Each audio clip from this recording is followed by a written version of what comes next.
हाय everyone. सो ये एक ऐसी वीडियो होने वाली है जिसमें हम टीसीएस के 3 कोडिंग क्वेश्चंस को सॉल्व करने वाले हैं एंड बिल्कुल एग्जैक्ट वर्डिंग के साथ क्वेश्चंस को सॉल्व करेंगे जो एक्चुअल एग्जाम्स में आए थे। जो पहला क्वेश्चन हम सॉल्व कर रहे होंगे वो 2025 के एग्जाम में आया था ऑफ कैंपस, जो कि रिकर्जन के ऊपर था। सेकेंड क्वेश्चन जो हम सॉल्व करेंगे वो 2026 के एग्जाम में आया था एंड ये क्वेश्चन था स्लाइडिंग विंडो पर बेस्ड। और तीसरा क्वेश्चन जो हम सॉल्व करने वाले हैं ये यहां पर आया था 2024 ऑफ कैंपस के एग्जाम में, और ये था प्रीफिक्स सम के ऊपर क्वेश्चन। तीनों ही बहुत इंपॉर्टेंट कॉन्सेप्ट है। ऐसा नहीं है केवल क्वेश्चन को आप समझोगे, आपको कॉन्सेप्ट भी समझ में आ जाएगा कि रिकर्जन के कैसे वर्क करता है, स्लाइडिंग विंडो कैसे वर्क करती है, प्रीफिक्स सम कैसे वर्क करता है। ऊपर से हम फ्री कंटेंट काफी सारा डाल रहे हैं, तो make sure to like this video. Maximum likes चाहिए हमें इस वीडियो के ऊपर। एंड ऑल्सो सी, अभी यहां पर लाइव टेस्ट चल रहे हैं। अगर आप टीसीएस के लिए प्रिपेयर कर रहे हो तो डेली टेस्ट आपको मिल जाएंगे प्रैक्टिस के लिए, प्लस बहुत सारे टेस्ट यहां पर लाइव हैं।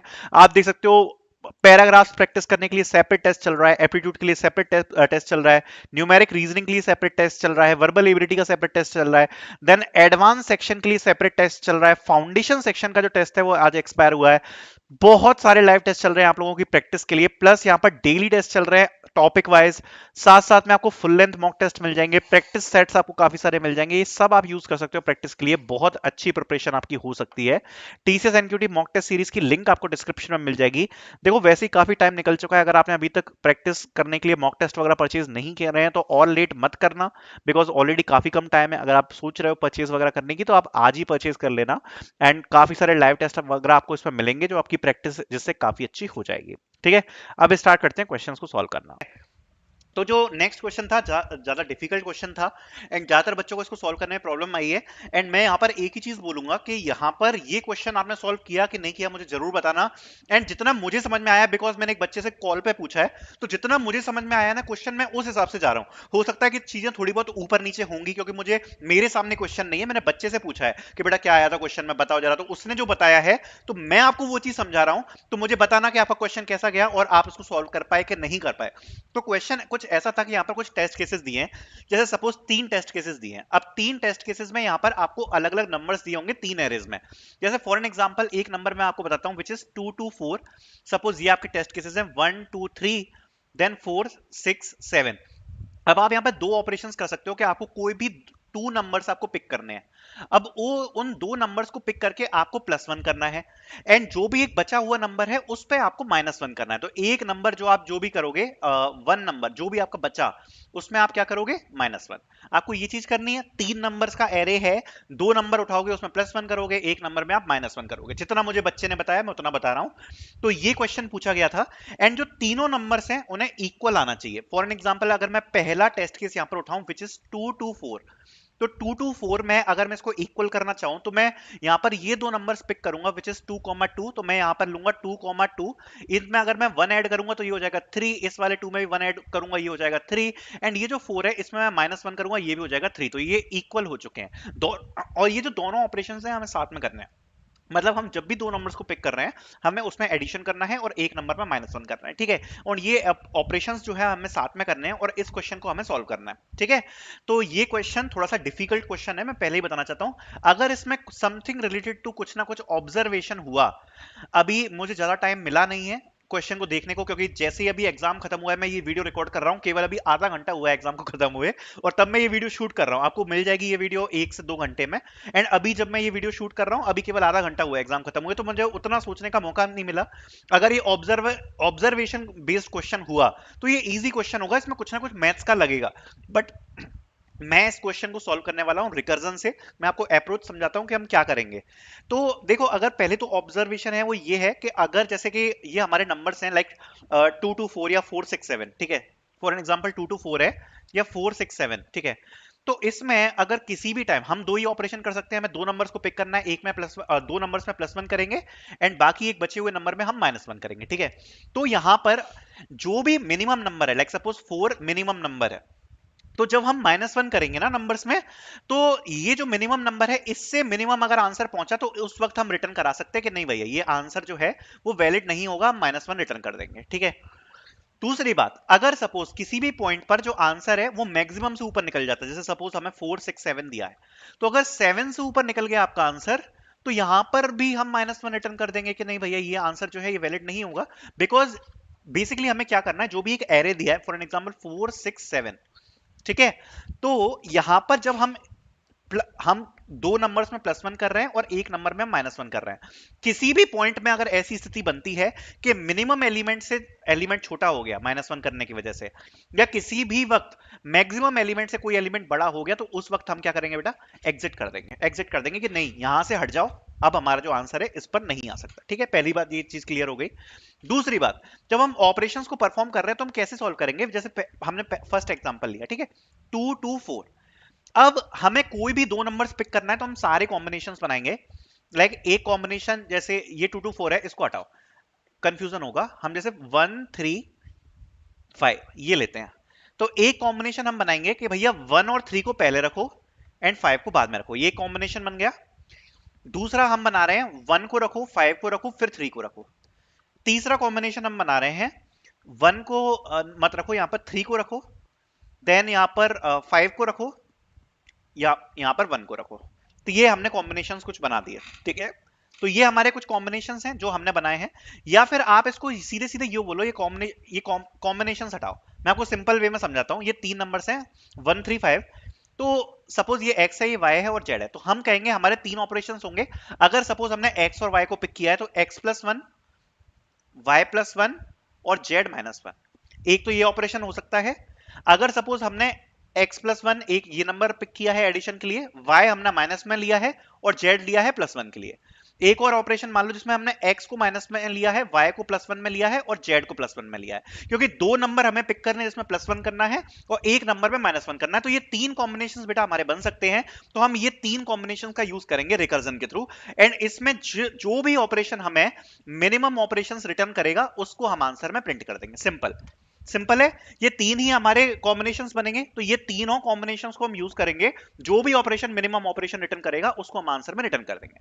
कोड देख लेते हैं सीधे सीधे इसका एक बार, और अगर आपको मॉक टेस्ट लेना, मॉक टेस्ट ले लो, आपको डिस्क्रिप्शन में लिंक मिल जाएगी, 5 मॉक टेस्ट है अगर आपका फेज आने वाला है आगे तो। ठीक है, तो देखो सबसे पहले हम क्या कर रहे हैं कि अब जैसे इंडिविजुअल टेस्ट केस मैं आपको सॉल्व करा के नहीं बता रहा, आपको एक टेस्ट केस सॉल्व करा के बता रहा हूं, जिसमें सपोज आपको एक एरे दिया है और एरे आपका कुछ ऐसा है, जैसे सपोज आपका जो एरे है ना वो कुछ ऐसा दिखता है 2 2 4।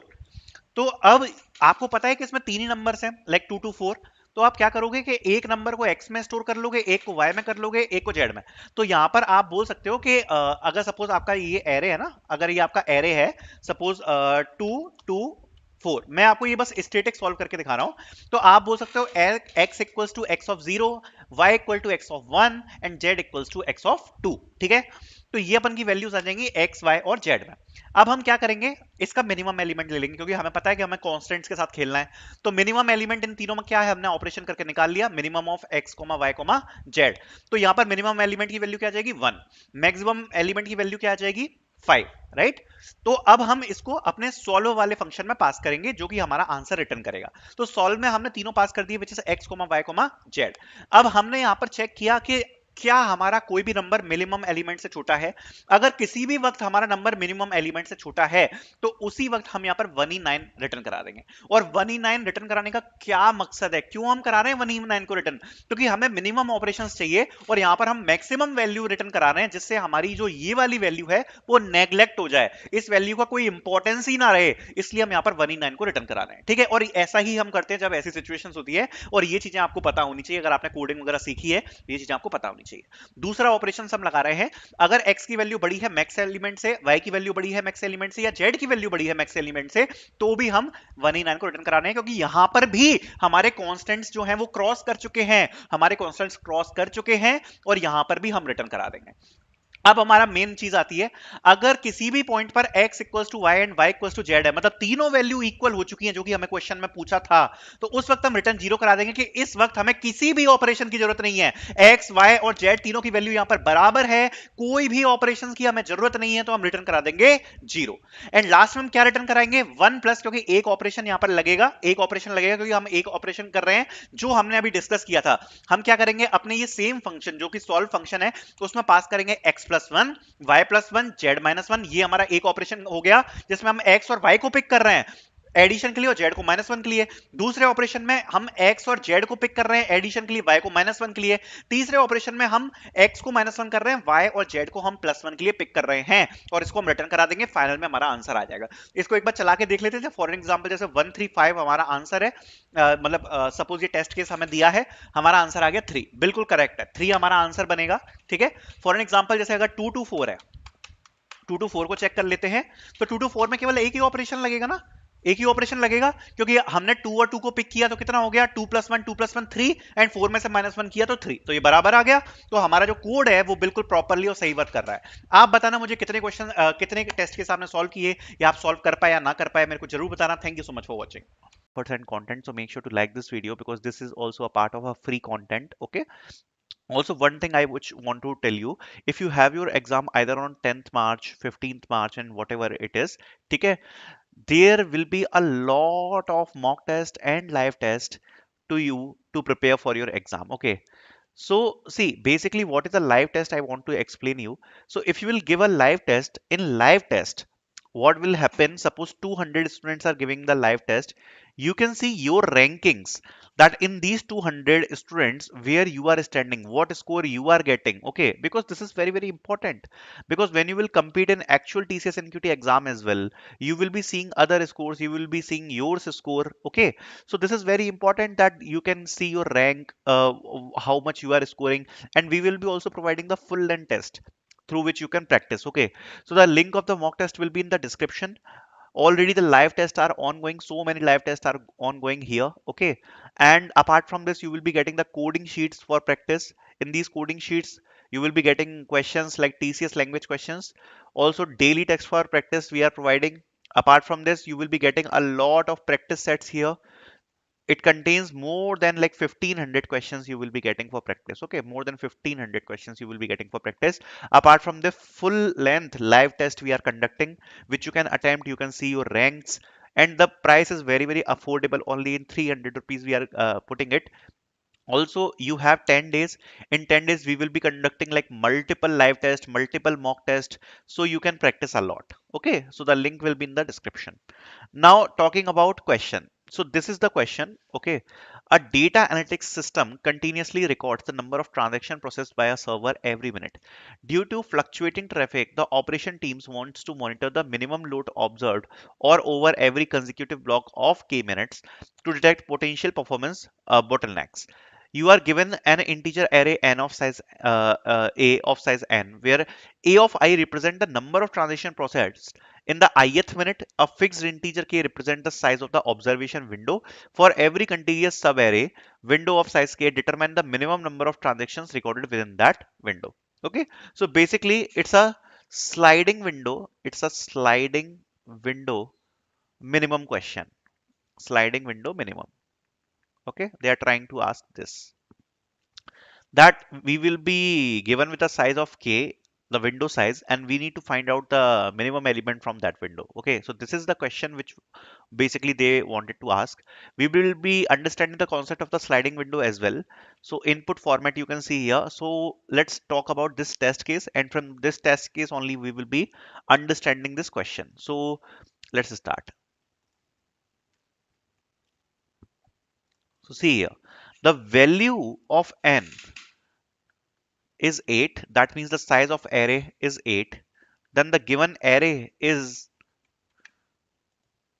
4 to 12 3 5 1, 4 to 12 3 5 1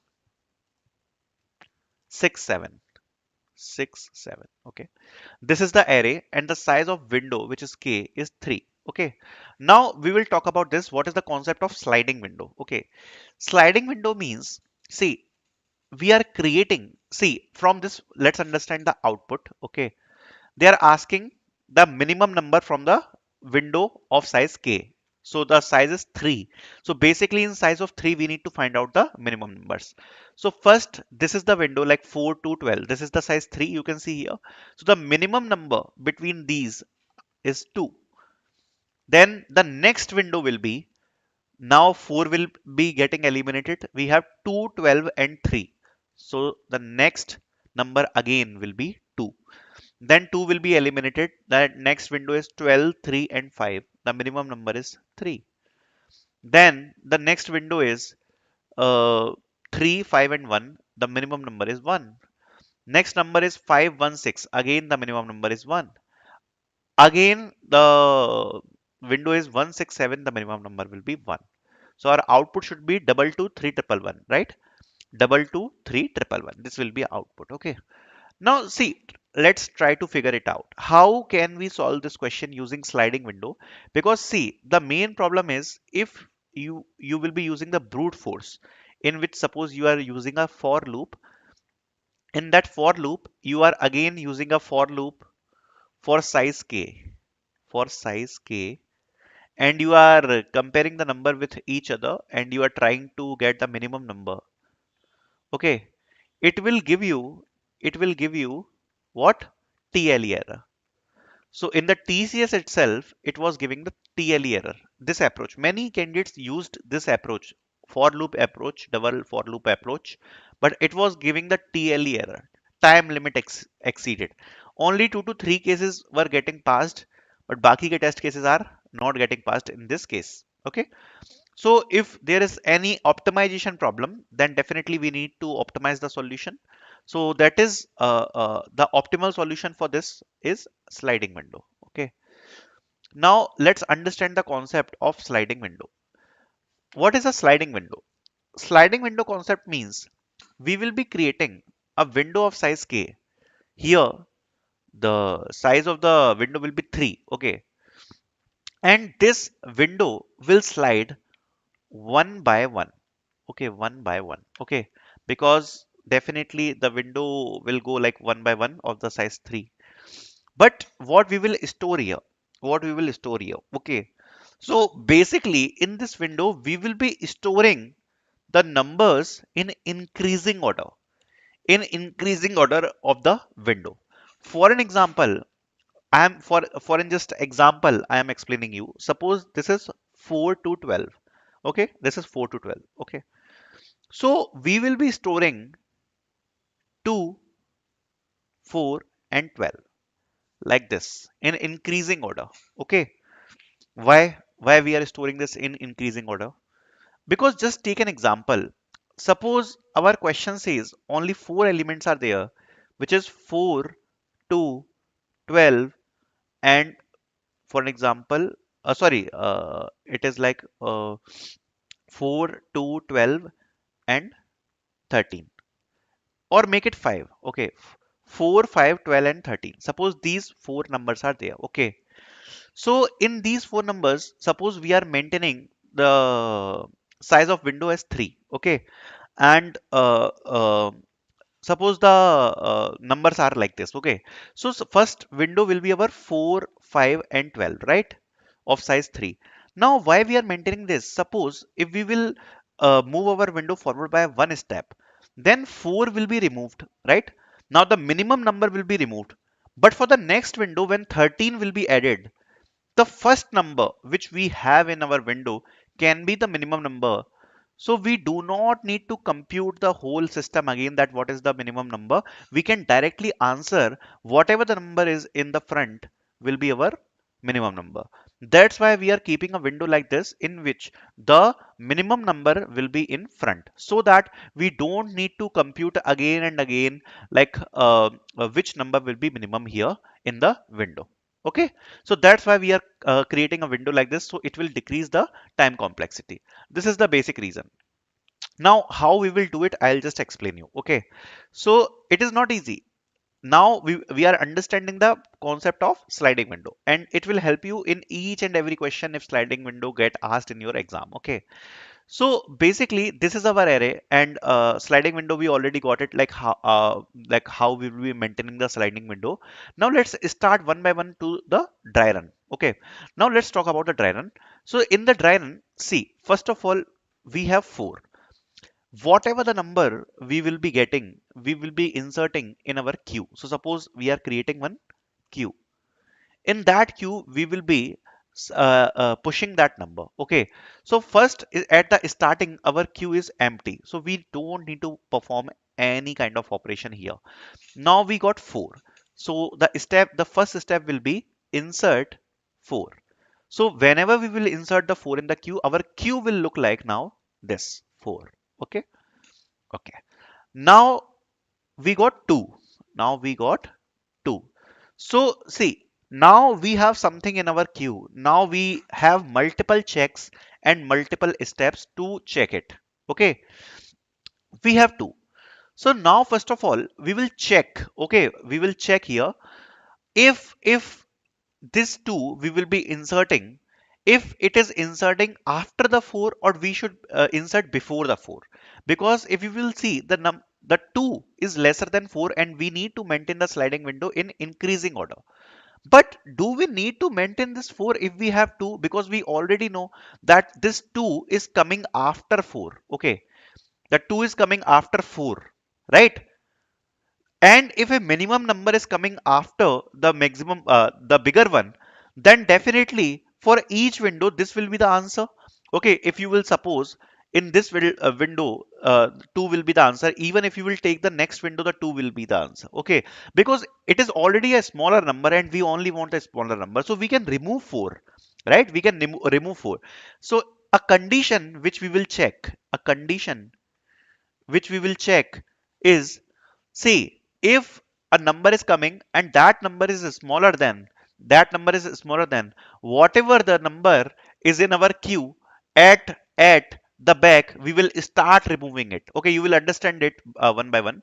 So now we have 4, so we will remove it because we got 2. Okay, so our queue will look like now 2. Okay, and we will insert each and every number. Okay, now we get 12. Okay, now we got 12. Okay, if we got 12, okay, if we got 12, now do we need to insert 12? See, if the big number is coming and we have already have a smaller number here, then we will insert it. Then we will insert it, we will not remove it. Okay, because as I explained, when our window will go one step forward, then we will remove the first number. After removing the first number, definitely it can be the second number, which can be the minimum. Okay, for the next window. That's why we will insert here 12. So now our queue will look like 2 and 12. So this is our queue. Okay, now we will check out if our window size is completed. So if you will see here, so this three sizes completed here. Okay, this three sizes completed here. Our window is completed already. Now whatever the number is in the front, we will print here. So 2 will be printed here. Okay, now our window will move forward with 1. Okay, now our window will move forward with 1 if the size of the queue, if the size of the queue is 3. So check here, if the size of the queue is 3, no, it is not 3. Okay, if it is not 3, so it is no need to remove any number and our window will move forward like this. Okay, now the next number is 3, right? In this window, please complete the dry run and this question will be getting clear to you. Now we have 3, this new number is there. Now we will insert 3, right? So we will check here 12. So 12 is there. Now 12 is bigger than 3. So we will remove 12. Okay, we will remove 12. And 2 is smaller than 3. Okay, so 3 can be the second smaller after 2, but 12 cannot be the smaller one, right? So we will insert 3, we will remove 12. So it will look like 2 and 3. Now our queue will look like 2 and 3. Okay, so now see, check here, our queue is looking like 2 and 3. Okay, and we are storing the indexes. Okay, please remember, here I am just showing with the number, we are just storing the indexes here. So the index of the 2 is 1 and the index of the 3 is 3. Okay, so we are storing here the indexes, we are not storing the number, we are storing the indexes here. So it is index 1, it is index 3. I am just showing you here numbers like this to for the better understanding. Okay, now again we have the queue like this, so we will print the front one. So again 2 will be printed. Now again we will check if our window is exceeding the size. So now we are on the index 4. Okay, now we are on the index 4. Okay, and we will check our front index, it is on 1. So we are exceeding the size. So we will remove the first one. So 2 will be removed here. Okay, so 2 will be removed here. Okay, So 2 will be removed from this queue, the front one. Okay, this is removed. Now the next number we have, that is 5. So 3 we already have in queue. Okay, now 5 is bigger than this, so that 5 will also get inserted. So our queue will look like 3 and 5. Okay, now 3 and 5 we got. Now you will be able to get the question. Okay, now we have 3 and 5. Okay, and we are storing the index here. Again, I am telling you, we are storing the index. I am just telling the numbers just because for the better understanding. Okay, so it is 3 third index and it is fourth index. Okay, now we have this like 3 and 5. Okay, so 5 is also inserted. Now we will again print the front one. So front one is 3. So we have already printed 2, then we have printed 2. Now the smaller one is 3 at the front. So 3 will be inserted here. Okay. So our answer till now is 2 to 3. Okay. Now again we will check if our window is complete or not. So the first index is 3 and we are on now this index. Okay. So it is still in the size. So we will not remove this one. Okay. So 3 will be not removed. Okay. Now 3 will be not removed. And 1. Now we have 1. Okay. So 1 is smaller than 5 and 3. So 5 will be removed and 3 will be removed. Our queue will be looking like only 1. Okay. This will be our queue because it is smaller than 3 and 5. Okay. So now only in queue, only 1 will be left. Okay. So after that, only 1 will be left now in this. Now we will print the front element, which is 1 only, so 1 will be getting printed. Okay, and the index of the 1 will be getting stored here. So index of the 1 is 0 1 2 3 4 5. Okay, 5. So fifth index is getting stored. Now next index is 6. So we will check if it is exceeding the size with k. So not exceeding. Again we have 6. We will try to insert the 6. So we will insert 6 here in the queue. So it's 1 and 6. Again the front element is 1. 1 will be getting printed.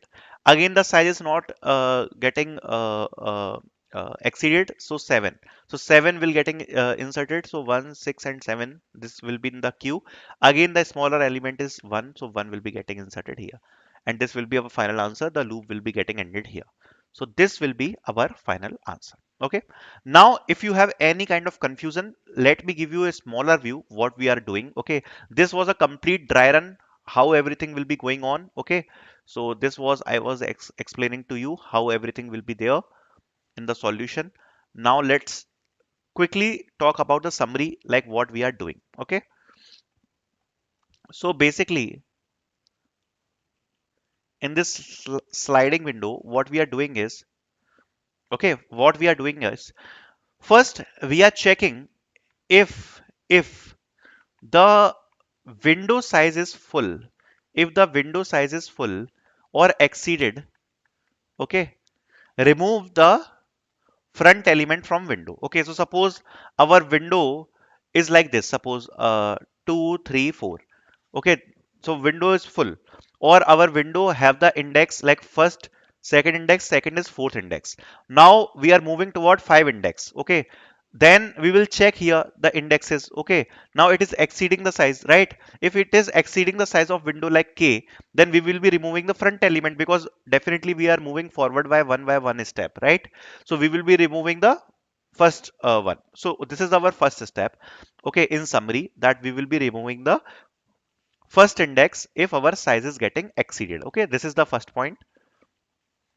After that, what we will be doing? Okay, so first one is first remove first index if the size is increased. Okay, size is exceed.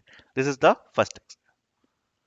Second step, if a smaller number, if a smaller number is coming, remove big numbers from remove big numbers from window.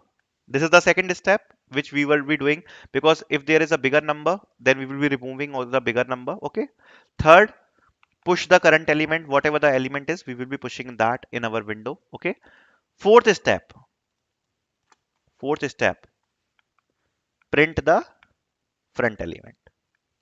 That way we can give the answer of our sliding window minimum. Okay. Let's talk about the code, and now you will be understanding it more. Okay, what we have just discussed. Okay, so let's start. So first of all, we have taken the input of n, the size of array, the k, the size of window. Then we created the vector. We taken the input of the vector, the array. Okay. Then we taken the window, the window size. Okay. After that, we created one DQ. DQ means we can perform the front operation. We can perform the back operation. Okay. So DQ we can perform front operations as well and back operations as well. This is double-ended queue. Okay, that's what we are using. Okay, then the step is we started our loop from 0 to n. Okay, again we are checking if the size is exceeding. Okay, so wherever our index is, okay, wherever our index is, so suppose I minus k. Okay, so dq dot front, whatever I have explained. Suppose we are in the window we are storing the indexes, right? And if the size of first index is equals to I minus k, that means the particular window size. Okay, so suppose we are going we are on fifth index. Okay, so fifth minus the size of k is 3, so 5 minus 3. So window size, if you can see here, is 2. And if the first index of our queue is also 2, that means we are exceeding the size, right? We need to insert a new element, so we will remove the first element from here. Okay, so this is the first step which we are doing. I already talked about it. Okay, if we are exceeding the size, we will remove the first element. Then second step, what we will be doing, we will if we got the number. Okay, so if a dq dot back, okay, what we are checking, we got the new number. Okay, we got the new number, and that new number is smaller than whatever the number is in the queue. So that's what we were doing also in the dry run. If whatever the number we got, like one we got as a new number, or we already have 2 and 3 in our queue and we got 1, then what we will be doing, we will be removing the 3, we will be removing the 2, only 1 will be inserted in the queue, right? So that's what we are doing. So if we got a smaller number, we will be removing all the numbers, okay, which are bigger than it, so we will be doing a while loop. Okay, then we will be inserting that number, whatever the number is, what we will be inserting all the numbers. Okay, then we will be checking if the window is formed. If the window is formed, that means if the I is greater than, if I is greater than k minus 1. Okay, if the window is formed, then we will be printing the queue's first number. So a of dq dot front we will be printing, and this way we will be getting our answer. So this is the simple logic, okay, which we have discussed also in our dry run. You can see the Java code as well. This is the Java code. Okay, it is same. It is same what I have explained. Okay, please check here. Again, same code. Okay, and this is the Python code. Please check here. We are also using the DQ here. Okay, so this will be our Python code. So this is the basic approach for this question. I hope the sliding window concept is clear, like how we use the sliding window thing. Okay, and if it is not much clear, I would suggest you to watch this video till 2 times at least, because this is not an easy concept. When you will practice, you will see the code, you will see the question, then you will get it. Okay, also the link of the mock test and the link of the live test will be in the description, which you can use for your preparation. Thank you so much for watching this video. Hi everyone, so TCS NQT 26 अप्रैल के exam में ये question पूछा गया। TCS NQT के आज 26 का जो exam था उसमें ये वाला कोडिंग क्वेश्चन सभी लोगों से पूछा गया, और मैंने बताया भी था कि हैश मैप से क्वेश्चंस जरूर आते हैं। तो ये हैश मैप का ही क्वेश्चन था, दैट इज फाइंड सब एरे विथ टारगेट सम। ये क्वेश्चन था, सब एरे विथ टारगेट सम, ठीक है। और इस क्वेश्चन को मैं आपको एक्सप्लेन करने वाला हूं, और मैंने बोला भी था कि हैश मैप एक बहुत इंपॉर्टेंट टॉपिक है और इससे जरूर क्वेश्चंस आते हैं, और आप देख सकते हो सामने क्वेश्चन आ चुका है हैश मैप से, ठीक है। सो इसके बारे में जरा डिस्कस करते हैं। इस क्वेश्चन का मतलब क्या था? इस क्वेश्चन का मतलब ये था कि सपोज ये एरे दिया है, ठीक है, ये एरे दिया है और एक टारगेट सम दिया है सपोज के, दैट इज 25। अब आपको ये बताना है कि कौन सा सब एरे ऐसा है जिसका टारगेट सम ये बन रहा है, और आपको इंडेक्सेस प्रिंटेड करने हैं। जैसे कि अगर आप इस एरे में देखोगे तो 30 -5, ये जो दो पॉइंट दिए हैं, तो अगर आप 30 और -5 को सम करोगे तो ये आता है 25। सो अपन को क्या प्रिंट कराना है, ये वाला इंडेक्स प्रिंट कराना है कि कौन कौन से इंडेक्स में ये वाला सम बन रहा है। तो आप जैसे देख सकते हो कि index number 2 and index number 3, इन दोनों के बीच में जो एलिमेंट्स हैं, इन दोनों की जो एलिमेंट्स हैं, ये हमारा टारगेट सम बना रहे हैं। क्वेश्चन समझ में आ गया? एक एरे दिया होगा, उसका कौन सा सब एरे है जो टारगेट सम बना रहा है, ये यहाँ पर क्वेश्चन आया था। ठीक है, सो इसको सॉल्व करते हैं। और क्वेश्चन अगर आपको हैश मैप्स आते हैं तो ज्यादा डिफिकल्ट क्वेश्चन नहीं है, इसको आप कर सकते हो। और इसको जरा समझते हैं क्या करना है आपको कैसे। ठीक है, तो अगर आपको प्रीफिक्स सम का कॉन्सेप्ट पता है तो ये क्वेश्चन आप आसानी से कर लोगे, वरना मैं आपको एक्सप्लेन कर देता हूँ प्रीफिक्स सम होता क्या है। तो प्रीफिक्स सम का मतलब होता है कि अपन स्टार्टिंग से लेकर एक प्रीफिक्स लेंगे और स्टार्टिंग से वो अपन सम कराते चले जाएंगे। तो मैं सबसे पहले आपको अप्रोच एक्सप्लेन करता हूं, उसके बाद आपको समझ में आ जाएगा ये क्वेश्चन कैसे सॉल्व हो रहा है। मैं आपको एक सिंपल सी चीज सबसे पहले आपसे पूछना चाहता हूं। सपोज मेरे पास दो नंबर्स हैं, एक नंबर है 10, ठीक है। अब मैं ये बोल रहा हूं कि 10 में मैंने कुछ जोड़ा जिससे ये 30 बन गया, ठीक है। सो मैंने 10 में ऐसा क्या जोड़ा होगा जो ये 30 बन गया होगा? समझ रहे हो मेरी बात को? 10 में मैंने ऐसा क्या जोड़ा होगा जिससे 30 बन गया होगा? तो मैं कहूंगा 30 में से 10 को माइनस कर दो, तो जो भी आता है दैट इज 20। ठीक है, दैट इज 20, वो मैंने 10 में जोड़ा होगा जिससे ये 30 बन गया होगा। बस इसी सिंपल से कॉन्सेप्ट को हम यहां पे यूज करने वाले हैं कि क्या जोड़ा जो सम बन गया। ठीक है, तो सबसे पहले अपन क्या करेंगे ना, इसका प्रीफिक्स सम करेंगे। अब प्रीफिक्स सम को देखते हैं वो क्या होता है। मतलब मैं सम को प्रीफिक्स करूंगा और मैं यहां से स्टार्ट से सम करना स्टार्ट करूंगा। ठीक है, बिल्कुल स्टार्टिंग से जो भी है ना, यहां से मैं सम करना स्टार्ट करूंगा एंड तक, और मैं स्टोर करूंगा। ठीक है, तो अभी सबसे पहले आया -10, तो -10 का -10 ही रहेगा क्योंकि अभी एक ही एलिमेंट है। तो ये मैंने स्टोर करा लिया। ठीक है, -10 और 20 कितने होते हैं? -10 और 20 होते हैं 10। ठीक है, अब 10 और 30 कितने होते हैं? क्योंकि मतलब जो भी मेरा सम बनता चला जा रहा है ना, उसमें मैं आगे वाला एलिमेंट ऐड करता चला जा रहा हूं। 10 और 30 कितने होते हैं? 40। ठीक है, अब मेरे पास कितना आया? 40 हो गया, यहां तक का सम, यहां तक का सम हो गया ना। और उसके बाद -5 किया तो कितना आया? 35। ठीक है, अब मेरा जो जीरोथ इंडेक्स है, जीरोथ इंडेक्स तक का सम यहां पर है -10, फर्स्ट इंडेक्स तक का सम है 10, सेकंड इंडेक्स तक का सम है 40, और थर्ड इंडेक्स तक का सम है 30। ठीक है, जैसा मैंने अभी एक्सप्लेन आपको किया था कि सपोज मेरे को 10 को 30 बनाना है। 10 30 कब बनेगा?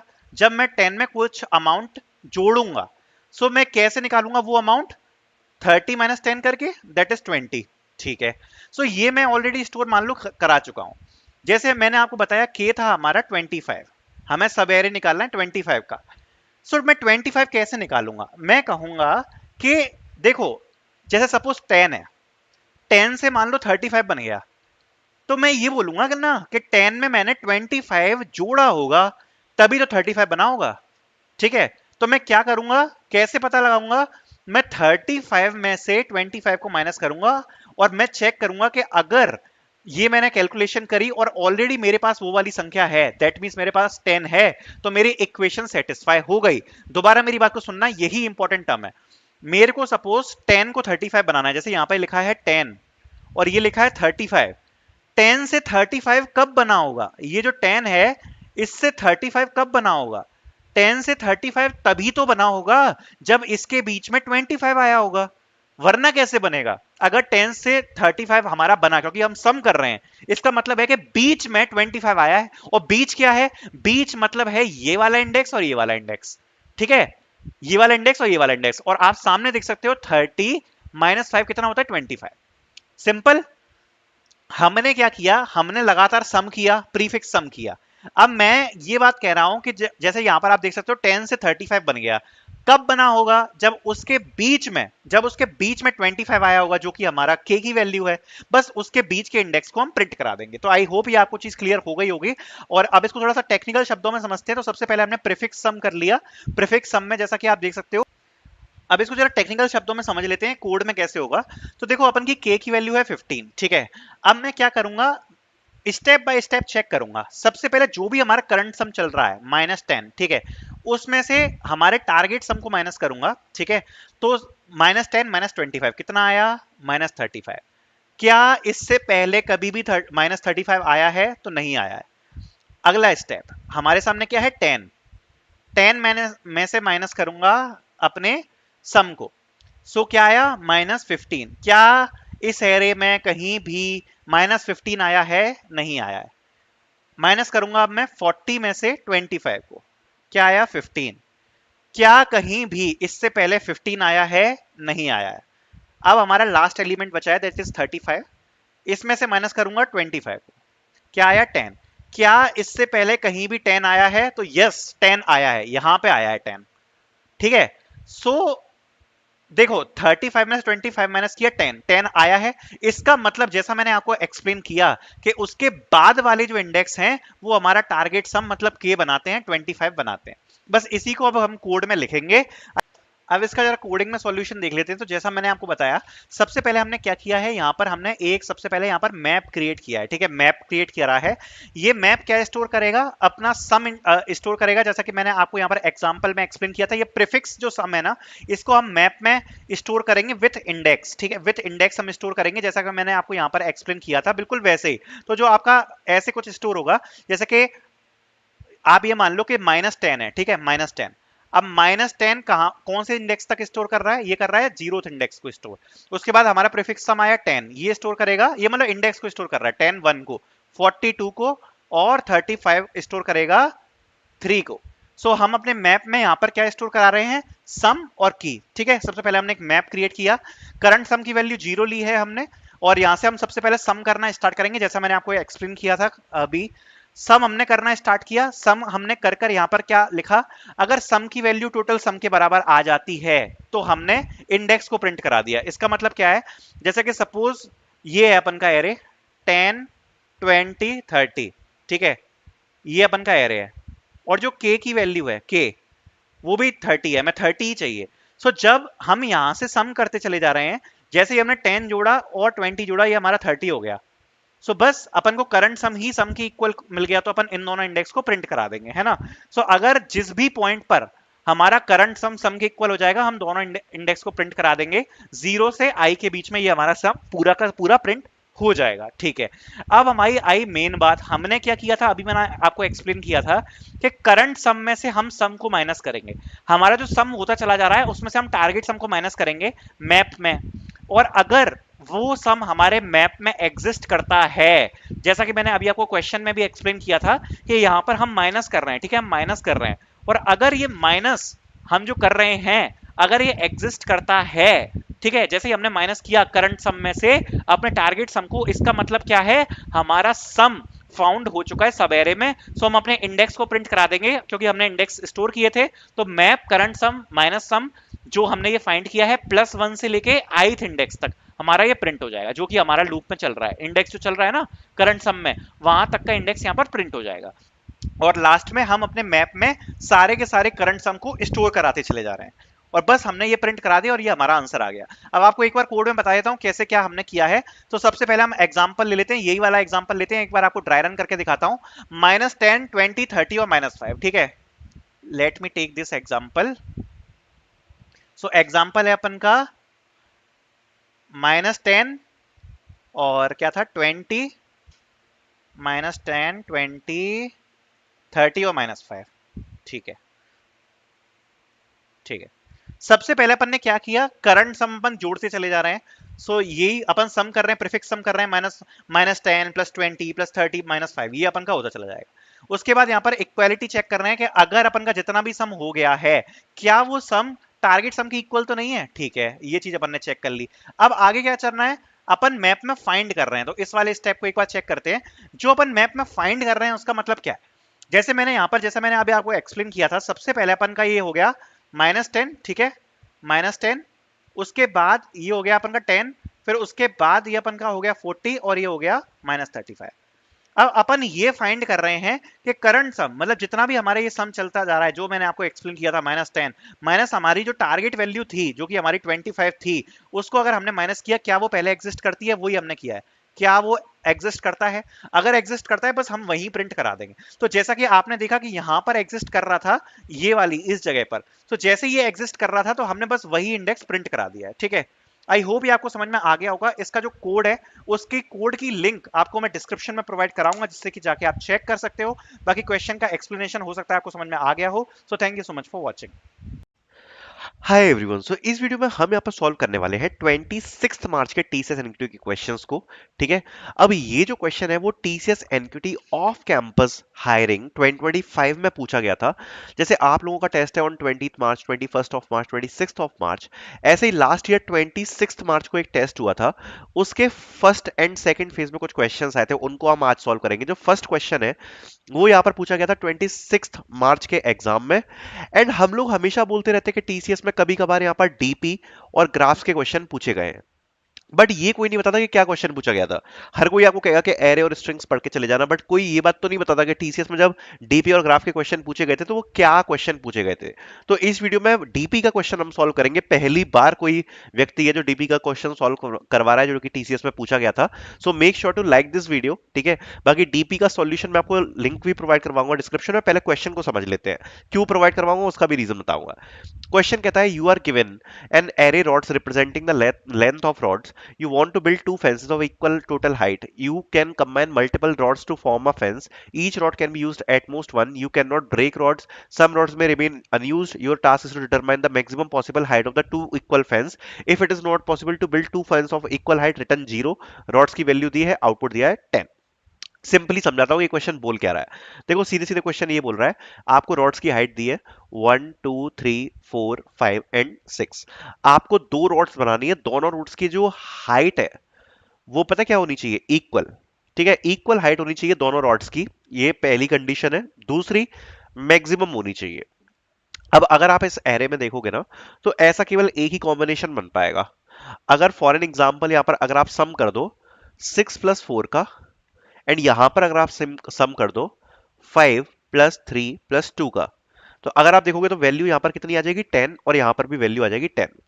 मतलब आपने दो रॉड्स बनाई, एक रॉड में आपने 4 हाइट की रॉड को ले लिया और 6 हाइट की रॉड को ले लिया, तो एक आपने ये रॉड बना ली पूरी, और इसकी हाइट कितनी हो गई टोटल 10। एक और रॉड ली आपने जिसमें एक आपने 5 हाइट की रॉड ले ली, एक आपने 3 हाइट की रॉड ले ली, और एक आपने 2 हाइट की रॉड ले ली। ये तो ये भी रॉड आपकी, इसकी हाइट कितनी बन गई 10। इससे बड़ी रॉड नहीं बना सकते आप जिसमें दोनों की हाइट इक्वल हो। दो रॉड्स आपको बनानी थी, दोनों की हाइट आपकी इक्वल हो, राइट। तो इससे बड़ी आप रॉड नहीं बना पाओगे, और एक ही बार आपको यूज करने हैं एलिमेंट्स, तो 10 इसका आंसर होगा।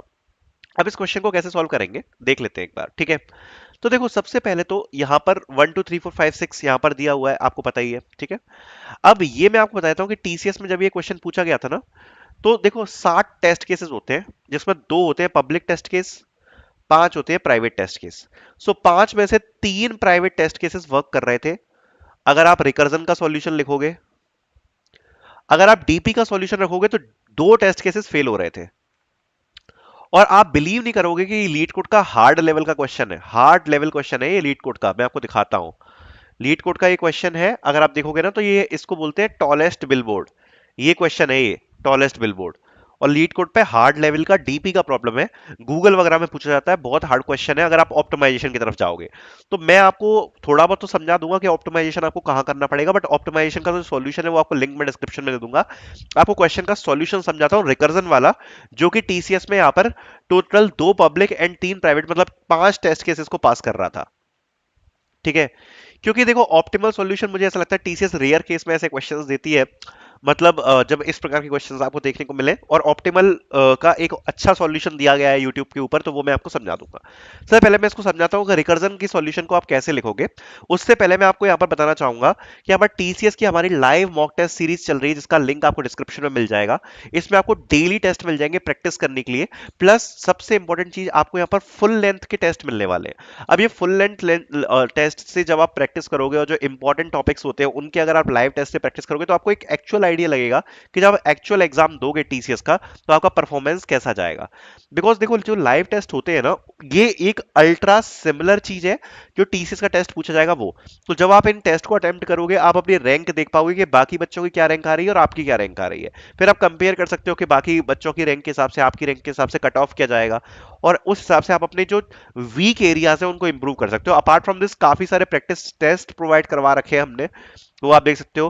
कोडिंग की आपको प्रैक्टिस शीट्स मिल जाएंगी जिससे आप प्रैक्टिस कर पाओगे। ठीक है। और मल्टीपल प्रैक्टिस सेट्स, टेस्ट और गाइडेंस आपको व्हाट्सएप ग्रुप में प्रोवाइड कराई जाएगी। लिंक आपको डिस्क्रिप्शन में मिल जाएगी। टेस्ट की सीरीज की प्राइस बहुत कम है, प्लस कूपन कोड आपको मिलेगा टीसीएस एनक्यूटी, उससे आपको इसमें 80 रुपीज और डिस्काउंट मिल जाएगा। सो डेफिनेटली आपको काफी ज्यादा हेल्प करेगी सीरीज, जब तक आपका एग्जाम नहीं हो जाता। एंड प्राइस बहुत ही कम है, 220 230 रुपए 240 रुपए के आसपास की आपकी जो प्राइस है वो इसकी पड़ेगी जब आप कूपन कोड को अप्लाई करोगे। तो link of the mock test series will be in the description which you can use for your preparation. Now start करते हैं सॉल्यूशन को। देखो सिंपल सा सॉल्यूशन है। अपन को दो रॉड्स बनानी है, राइट। हमारे पास ये एरे है 1 2 3 4 5 एंड 6। अपने पास टोटल तीन चॉइसेस है। एक रॉड है अपन की L1 और एक रॉड है L2। ठीक है, दो रॉड्स बनानी ना हमको। हम पहला एलिमेंट लें, ठीक है, जैसे सपोज 1 है, इसको हम या तो L1 रॉड में ले लें, ठीक है, तो 1 हम या तो यहां पर ले लेंगे और L1 की हाइट कितनी हो जाएगी 1, या फिर हम L2 में ले लेंगे तो हाइट हो जाएगी 1। पहली कंडीशन ये हो गई कि भाई L1 में ले सकते हैं, सेकंड कंडीशन हो गई कि L2 में ले सकते हैं, और थर्ड कंडीशन कि किसी में भी मत लो, और रॉड की जो हाइट है वो कितनी हो जाएगी 0। राइट, तीन ही तो कंडीशन बनेंगी। तो ये तीन कंडीशन हो सकती है, या तो हम L1 रॉड में जोड़ लेंगे, या L2 रॉड में जोड़ लेंगे, या किसी भी रॉड में नहीं जोड़ेंगे। तो अब इन्हीं कंडीशंस को एक बार समझते हैं, इसका एक बार ट्री बनाते हैं। तो ये सपोज हमारा एरे है, तो सबसे पहले हमारा फर्स्ट एलिमेंट आया which is element equals to 1। तो 1 को हमने यहां पे सबसे पहले L1 रॉड में जोड़ लिया, तो हाइट कितनी हो गई 1।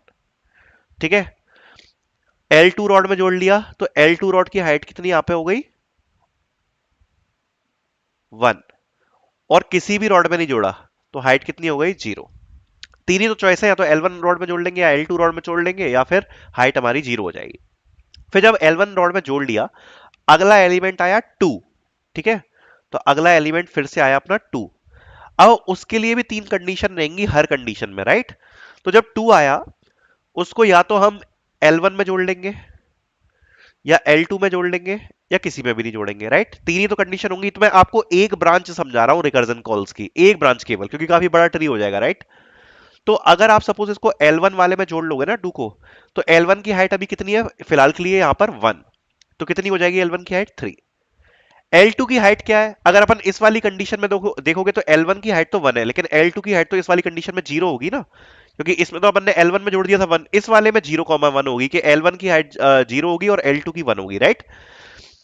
तो यहां पर अगर आप L2 में 2 को जोड़ लोगे तो कंडीशन क्या बन जाएगी, कंडीशन बन जाएगी कि L1 की हाइट तो 1 ही रहेगी, लेकिन L2 की कितनी हो जाएगी 2, क्योंकि 2 उसमें जुड़ जाएगा। और अगर आप इसको नहीं इंक्लूड करोगे, किसी में भी इंक्लूड नहीं करोगे, तो यहां पर 1 ही रहेगी हाइट, राइट, क्योंकि इस स्टेज तक 1 थी।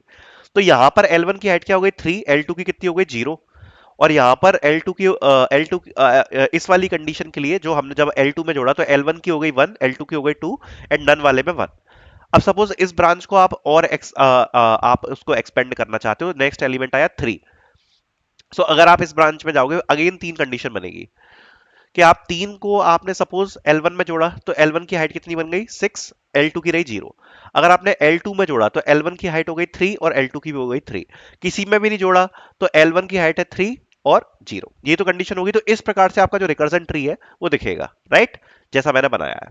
ओके, सो अब अगर ऐसा रिकर्जन ट्री दिखेगा तो कंडीशन क्या होगी, जब L1 और L2 दोनों की हाइट इक्वल हो जाए, तो हम चेक कर लेंगे मतलब L1 और L2 दोनों की हाइट इक्वल हो गई, मतलब दोनों नोड्स की हाइट इक्वल हो गई। उस टाइम पे हम मैक्स निकाल लेंगे, मैक्स निकालते चले जाएंगे, और जो भी मैक्सिमम हाइट आएगी वही हमारा आंसर होगा, राइट। तो ये हमारा रिकर्सिव सॉल्यूशन है। अब इसी सॉल्यूशन को जब हम ऑप्टिमाइज करेंगे डीपी से, ठीक है, मेमोराइजेशन करके, तो हमारा डीपी वाला सॉल्यूशन हो जाएगा। एंड उससे 5 के 5 टेस्ट केसेस पास हो रहे थे और रिकर्जन वाले से 3 हो रहे थे। अब डीपी वाला जो सॉल्यूशन है उसकी लिंक मैं आपको डिस्क्रिप्शन में प्रोवाइड करा दूंगा। रिकर्जन वाला मैंने आपको समझा दिया, क्योंकि डीपी वाला अभी मैं समझाऊंगा तो आपका दिमाग खराब हो जाएगा। उससे अच्छा बेटर उसका जो एक्सप्लेनेशन है वो यूट्यूब पर डला हुआ है, काफी बड़ी वीडियो, तो वो आप जाके देख लेना अगर आपको इंटरेस्ट हो, बिकॉज काफी डिफिकल्ट क्वेश्चन है ये लीड कोड हार्ड का। ठीक है, तो अगर आप इसका सॉल्यूशन देखोगे ना, जो मैंने आपको अभी बताया, तो वो काफी प्रिटी स्ट्रेट फॉरवर्ड है और सही है भाई। अगर आपके टीसीएस में 5 टेस्ट केसेस पास हो रहे हैं ना आउट ऑफ 7 किसी क्वेश्चन में, ये इनफ है आपको डिजिटल दिलाने के लिए। आपको टीसीएस का डिजिटल रोल तो मिल ही जाएगा easily.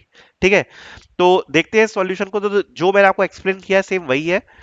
If I equals to rod size, okay, तो आप सबसे पहले आपको फंक्शन दिखा देता हूँ। फंक्शन में सबसे पहले हमने रॉड्स पास किया है, ठीक है। इन टाइम मतलब कौन सा इंडेक्स चल रहा है वो हमने पास किया है, क्योंकि एरे है ना 1 2 3 4 5 6, ठीक है, ये ऐसे चल रहा है, ठीक है।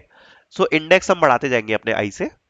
सम ए किसका सम बताएगा, L1 रॉड का। सम टू क्या, सम बी क्या बताएगा, L2 रॉड का सम बताएगा, या फिर हाइट बताएगा, आप बोल सकते हो, ठीक है। आप देख सकते हो अगर सम ए और सम बी दोनों इक्वल है और हम पूरे एरे को ट्रेस कर चुके हैं, मतलब लास्ट तक इंडेक्स पहुंच चुका है, और अगर दोनों L1 और L2 अगर दोनों की हाइट बराबर है, तो हमें क्या करना है, रिटर्न कर देना है। कोई भी आप हाइट को रिटर्न कर सकते हो, राइट, क्योंकि दोनों की इक्वल ही है। कोई भी या तो रिटर्न कर दो आप सम ए, या सम बी रिटर्न कर दो, ठीक है, क्योंकि दोनों की हाइट इक्वल है। तो हम जो भी हाइट है उसको हम रिटर्न कर देंगे, राइट। पहली तो कंडीशन ये हो गई बेस कंडीशन। बाकी तीन कंडीशन जो मैंने आपको एक्सप्लेन करी थी, अपने सॉल्व फंक्शन में हम क्या पास करेंगे रिकर्जन में, हमने एक तो रॉड्स का एरे पास कर दिया, इंडेक्स को +1 करा देंगे हम, ठीक है। और जो पहली कंडीशन क्या थी कि उसको हम L1 में जोड़ेंगे, तो हमने क्या किया, जो रॉड्स का ith पार्ट है उसको सम ए में जोड़ दिया, और जो सम बी है वो सम बी वैसा ही रहेगा एज इट इज। दूसरी कंडीशन क्या होगी कि रॉड्स हमने पास कर दिया, i+1 पास कर दिया, सम ए को एज इट इज रखा और L2 वाले में रॉड्स को प्लस कर दिया। थर्ड कंडीशन क्या है ना, हमने L1 में इंक्लूड किया ना L2 में इंक्लूड किया, तो रॉड्स i+1 हो गया, समय हो गया सब। लास्ट में हम मैक्सिमम चेक कर लेंगे कि तीनों में किसमें से मैक्सिमम हाइट आ रही है, टेक ए से, टेक बी से, या टेक सी से। और ये तो आपको पता ही होगा कि अगर आपने रिकर्जन का कोड लिखा है तो आप लीप ऑफ फेथ लेके ये मानते हो कि ये ऑटोमेटिकली आपको सॉल्यूशन प्रोवाइड कराएगा, राइट, क्योंकि आपने रिकर्जन फंक्शन लिखा है। लास्ट में हम मैक्सिमम को रिटर्न करा देंगे, right. So this will be the solution for this question, ठीक है, recursion code. So I hope आपको ये पसंद आया होगा। बाकी जो डीपी वाला सॉल्यूशन उसकी लिंक डिस्क्रिप्शन में मिल जाएगी। सेकंड क्वेश्चन को हम सॉल्व करेंगे। सेकंड सॉल्वर क्वेश्चन ये पूछा गया था, इसको सॉल्व करने से पहले मैं आपको ये बताना चाहता हूँ कि आपको लिंक मिल जाएगी मॉक टेस्ट सीरीज की डिस्क्रिप्शन में। If you want to practice for your TCS NQT, आपको काफी सारे लाइव टेस्ट प्रोवाइड कराए जाएंगे, डेली टेस्ट प्रोवाइड कराए जाएंगे फॉर प्रैक्टिस, जिससे आप प्रैक्टिस कर सकते हो अपने टीसीएस के एक्चुअल एग्जाम से पहले। Link will be in the description, okay. Second question बड़ा सिंपल है। ये कह रहा है कि भाई आपको तीन नंबर्स दिए हैं, L R and N. L है रिप्रेजेंट कर रहा है लोअर लिमिट को, आर कर रहा है रिप्रेजेंट अपर लिमिट को, एन है एरे का साइज बता रहा है, and N space separated integers होंगे। Print all the range between L and R do not contain the given array element. ये क्या बोलना चाह रहा है, एल आर एन एन दिया है और एन स्पेस सेपरेटेड इंटीजर दिया है। फॉर एग्जाम्पल 3 एल है, 10 आर है, 2 एन है। ये लेफ्ट लिमिट है, ये राइट लिमिट है, और ये टोटल नंबर ऑफ एलिमेंट्स है। टोटल नंबर ऑफ एलिमेंट्स कितने हैं, 2, जिसमें क्या है 5 एंड 8, ठीक है। अब ये बोल रहा है कि हमें लेफ्ट से लेके राइट तक सारे नंबर्स प्रिंट करने हैं, बस रेंज में प्रिंट करने हैं, और ये वाले जो नंबर है ना इनको एक्सक्लूड करना है। तो अगर देखो 5 को एक्सक्लूड करना है तो पहली रेंज क्या बन जाएगी, 3 से लेके 4 तक, ये पहली रेंज हो गई क्योंकि 5 एक्सक्लूड करना है। अगली रेंज क्या बनेगी, 6 से लेके 7 तक, क्योंकि 8 इंक्लूड एक्सक्लूड करना है। फिर अगली लिमिट क्या बनेगी, 8 से लेके जो हमारी राइट लिमिट है 10 वहां तक की, तो 10। हमारा फाइनल आंसर आ जाएगा 3 से लेके 4, 6 से लेके 7, 8 से लेके 10, ये हमारी रेंजेस है। फॉर एग्जाम्पल अगर यहाँ पर तीन रेंजेस दी होती, ठीक है, सपोज ये बोलते कि जो आर है इसकी वैल्यू सपोज 20 है, ठीक है, और तीन एलिमेंट्स दिए हैं 5 8 एंड 12, तो इसका आंसर क्या होता, पहला हमारी लेफ्ट लिमिट है 3, तो 3 से स्टार्ट होगी, कहां तक की रेंज बनेगी 4 तक की। 5 एक्सक्लूड हो जाएगा, ये एक्सक्लूड करना है हमें जो भी इसमें एलिमेंट्स दिए। फिर अगली रेंज चालू होगी 6 से, कहां तक की 7 के लिए, 8 एक्सक्लूड हो जाएगा। अगली रेंज चालू होगी 9 से लेके कहां तक के लिए, 11 तक के लिए, क्योंकि 12 एक्सक्लूड हो जाएगा। और फिर अगली कहां से रेंज चालू होगी, 13 से लेके आपकी 19 तक, ठीक है। राइट लिमिट नहीं, इसको इंक्लूड करना है तो 20 तक, ठीक है, तो 30 से लेके 20 तक, ठीक है। सो ये हमारा फाइनल आंसर आ जाएगा रेंजेस का। तो ये सिंपल क्वेश्चन है इस प्रकार का कि आप हमें रेंजेस प्रिंट करनी है एक्सक्लूड करके। तो इसमें तो कुछ ज्यादा एक्सप्लेन करने के लिए है नहीं, तो मैं आपको समझा देता हूँ सीधे कोड के थ्रू। एल ले लिया, आर ले लिया, एन ले लिया इनपुट में, एन से टोटल नंबर ऑफ एलिमेंट्स का इनपुट करा लिया एरे के अंदर। फिर जो भी एरे था जिसमें आपकी रेंज दी हुई है ना, जैसे अभी इसमें दी थी ना, क्या दी थी 5 8 और 12, सॉर्ट करा लिया उस एरे को जिससे स्टार्टिंग के नंबर्स को यूज कर पाए हम। तो 5 8 और 12, ठीक है, ये हमने इनपुट ले लिया, इसको सॉर्ट करा दिया। फिर उसके बाद हमने स्टार्ट कर दिया अपनी लेफ्ट रेंज से, क्योंकि लेफ्ट रेंज से तो प्रिंट कराना है, 3 से था ना, 3 से प्रिंट कराना है। सपोज ये था ना हमारा टेस्ट केस, ठीक है, 3 से प्रिंट कराना है 20 तक, मतलब आर जो था हमारा 20 था और एल कितना था, 3 था। तो स्टार्ट हमने कर दिया 3 से प्रिंट करवाना ठीक है। फिर हम चेक करेंगे if array of I is greater than start, मतलब जो भी इसमें जो एलिमेंट दिया गया है फर्स्ट, क्या ये स्टार्ट से ज्यादा है?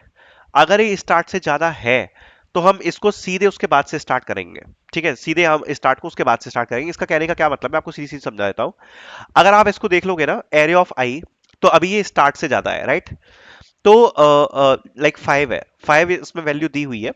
एंड जो कि अगर आप अभी देखोगे तो आप 3 से स्टार्ट कर रहे हो, राइट? सो अगर आप 3 से स्टार्ट कर रहे हो तो ये जो वैल्यू है ये वाली, ये यहाँ पर अभी स्टार्ट से ज्यादा है। अब हमें क्या प्रिंट करानी है? रेंज। अब पहली रेंज क्या होगी? पहली रेंज यहाँ पर होगी 3 से लेके आपकी जो भी आपकी लिमिट है वहां तक। तो अगर ये कंडीशन ट्रू है तो हम क्या प्रिंट करवाएंगे? सबसे पहले तो स्टार प्रिंट करा देंगे जो कि हमारा आ जाएगा 3। ठीक है, उसके बाद एरे आई माइनस वन, इससे पहला एलिमेंट तक का हमारी रेंज होगी, राइट? सो वो प्रिंट हो जाएगा 4, तो 3 4 यहां पर प्रिंट हो गया। ठीक है, अगर ये कंडीशन ट्रू है तो। ठीक है, फिर उसके बाद लूप दोबारा से कंटिन्यू होगा और हम जो वैल्यू है वो असाइन कर देंगे start equals to array i plus one, क्योंकि जो अगली रेंज स्टार्ट होगी वो इसके बाद वाले नंबर से स्टार्ट होगी, राइट? तो अगला नंबर क्या हो जाएगा? 6। तो अगला नंबर हो गया 6। फिर से हम चेक करेंगे if array of I is greater than start, तो अगर आप चेक करोगे तो 8 यहां पर स्टार्ट से बड़ा है, हाँ है, क्योंकि ये है 6। तो अगेन अगली रेंज क्या प्रिंट हो जाएगी? 6 से लेके 7 तक, मतलब इससे एक पहली वाली तक। ठीक है, और दोबारा से स्टार्ट की वैल्यू क्या हो जाएगी? 8 प्लस 1 जो हम असाइन कर देंगे तो वो हो जाएगी 9। अगली रेंज क्या प्रिंट हो जाएगी इसी प्रकार से? 9 से लेके 11, राइट? एंड फिर लास्ट में जब स्टार्ट की वैल्यू असाइन होगी 13, उसके बाद ये लूप पूरा चलता चला जाएगा एन एन तक, क्योंकि और कोई तो वैल्यू है ही नहीं ना एरे के अंदर। अब तो सीधे राइट लिमिट है और कोई तो एक्सक्लूड करना ही नहीं है, तो हम लास्ट में चेक कर लेंगे start is less than r, तो हमें क्या प्रिंट कराना है? ऐसे प्रिंट कराना है स्टार्ट से लेके आर तक, तो 13 से लेके 20 तक प्रिंट हो जाएगा। सिंपल। तो ये क्वेश्चन यहां पर आया, करना स्टार्ट करते हैं। तो क्वेश्चन कह रहा है a person has many shoes of different sizes and wanted to arrange them into pairs. A pair consists of one left shoe and one right shoe of the same size. Input is 8, shoes की यहाँ पर requirement लिखी है, output is 3। ठीक है, तो एक बार question को समझ लेते हैं कि बोलने की क्या कोशिश कर रहा है। देखो बेसिकली बोल रहा है कि n इज इक्वल्स टू 8, मतलब टोटल नंबर ऑफ, अगर आप देखोगे तो शूज कितने हैं? 8 होंगे। और शूज क्या है, एक बार शूज के बारे में डिस्कस कर लेते हैं। 7L 7R 7L 8L। ठीक है, 7L 7L 7R 8L, right? अच्छा, 7L 8L 6R, एक 7L और है 6R, okay, and 7R 8R 6R, 7R 8R 6R। ये आउटपुट है, गिन लेते एक बार, 1 2 3 4 5 6 7 8। ठीक है, 8 शूज हमें दिए हुए हैं, n इक्वल्स टू 8 है, हमें पेयर्स बनाने हैं। अब ये जो पेयर्स है वो कैसे बनेंगे कि पहले तो शूज का जो साइज है वो सेम होना चाहिए। ठीक है, पहली बात तो ये है कि जो पेयर का साइज है ना, जो शूज का साइज है वो सेम होना चाहिए, प्लस जो पेयर होगा वो लेफ्ट एंड राइट शूज का होगा। फॉर एग्जाम्पल अगर आप देखोगे तो ये जो 7L है इसका पेयर बन पाएगा 7R के साथ, क्योंकि एक तो वो राइट का शू होगा, साइज सेम होगा, तो पहला जो पेयर है वो हो गया 7L एंड 7R। ठीक है, तो ये दोनों का पेयर हो गया, तो 7L एंड 7R, एक तो पेयर ये बन गया। फिर है 8L, तो अगर आप देखोगे ये 8L और 8R, ये एक और पेयर पेयर बन गया, 8L और 8R। ठीक है, अगला फिर से 7L है, तो 7L 7R, 7L 7। अगर आप देखोगे ये 6R और 6R दोनों ही R है, तो एक L होना चाहिए था, तो ये पेयर नहीं बन पाएगा, तो फाइनल आउटपुट क्या आ जाएगा? 3, 3 पेयर बन गए। तो ये क्वेश्चन है। अब इस क्वेश्चन में डिफिकल्टी क्या है? आई होप क्वेश्चन तो क्लियर होगा, ज्यादा कुछ है नहीं। क्वेश्चन में सबसे बड़ी डिफिकल्टी क्या है कि जो आपको जैसे इनपुट दिया हुआ है, ठीक है, इनपुट आपको जो भी दिया हुआ है 7L, ओके, 7L 7R, फिर 7L 8L, ओके, देन क्या था? 7L 7R 7L 8L 6R 6R 8L 6R 7R 8R 6R, okay, 7R 8R and 6R। ठीक है, ये आपका इनपुट दिया हुआ है। सबसे बड़ी प्रॉब्लम क्या है कि ये जो इनपुट दिया हुआ है ना, इस इनपुट को बेसिकली आप यहां पर कन्वर्ट कैसे करोगे? कन्वर्ट कैसे करोगे एक प्रॉपर इनपुट में? तो देखो, अगर इस क्वेश्चन को हमें सॉल्व करना है तो हमें एक प्रॉपर इनपुट चाहिए होगा, जो होगा आपको एरे ऑफ स्ट्रिंग्स। अब एक हमें एरे चाहिए जो कि स्ट्रिंग फॉर्मेट का हो, राइट? एंड वो कैसे स्टोर करे इन एलिमेंट्स को, सबसे पहले अगर आप देख सकते हो तो इंडिविजुअल एलिमेंट्स को स्टोर करे, लाइक 7l आ गया, फिर उसके बाद कॉमा लगा के 7r आ गया, फिर उसके बाद कॉमा लगा के 7l आ गया। तो इस प्रकार से हम चाहते हैं जो हमारा इनपुट होगा ना वो इस प्रकार से स्टोर करे।